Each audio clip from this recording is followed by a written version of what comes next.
let me get this straight.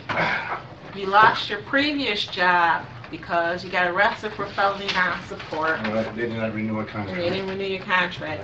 And then you got another job making less money. Yes, this is this is private basically. So you want a support modification because Yes.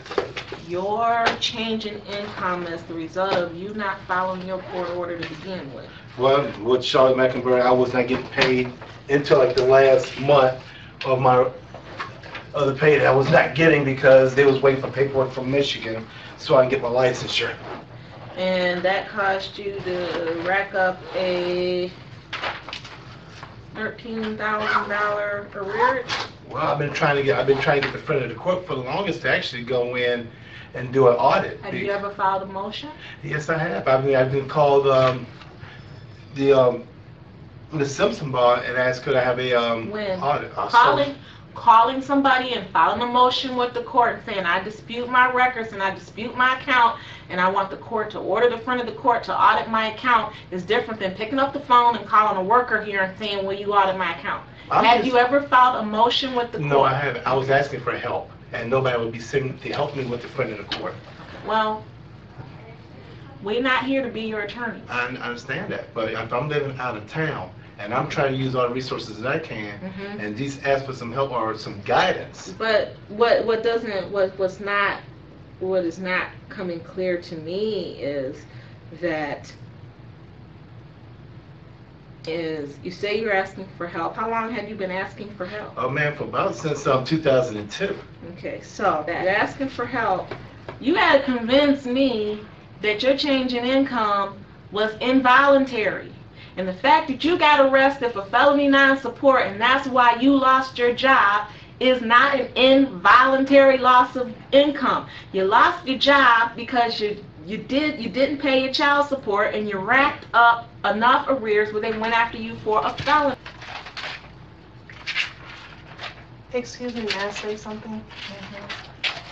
Mr. Saunders did receive a couple of unemployment checks too. What's that got to do with this? Well, he was just saying that he didn't have a. So I can pay my rent. So I can get medicine. And I gave you $800.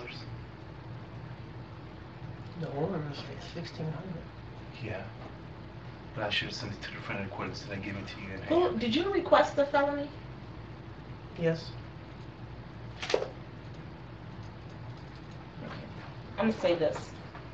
I don't know what I'm going to be able to do on this. This case got out of control fast. And there's a lot of stuff going overboard. Because from what I can tell, what pushed him into arrears was the modification that was not entered until December of '06. Throughout the time that this whole case has gone through, I only show almost all his payments were coming through via income withholding. And the fact that you really pushed this felony caused him to lose his job, because that's where the arrears came from, was the modification. Up to that point, he was pretty much current in his child support. And it was coming in through the modification. It was coming in by income withholding, almost like clockwork. Every once in a while, there was a missed month here and there. So this just looks like August of this year, that's where the bulk of the arrears come from, is that period of time.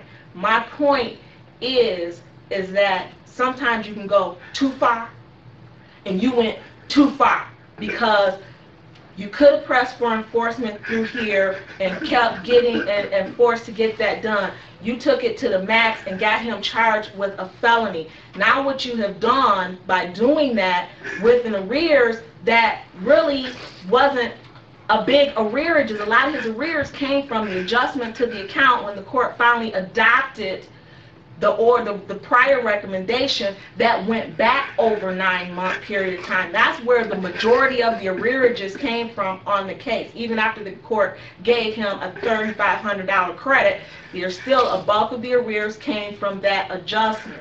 What I'm saying is, you go too far sometimes, and what now you've done is that now he's going to have a felony on his record. No, they said he's not gonna have a felony. Well, if they're going to try to cut a deal so that he can pay it off in a certain time, but he's going to be on probation, he's going to be restricted. People aren't going to want to hire folks that are restricted. People don't want to hire people that's got probation. Job market is tight enough as it is, and he lost a good paying job.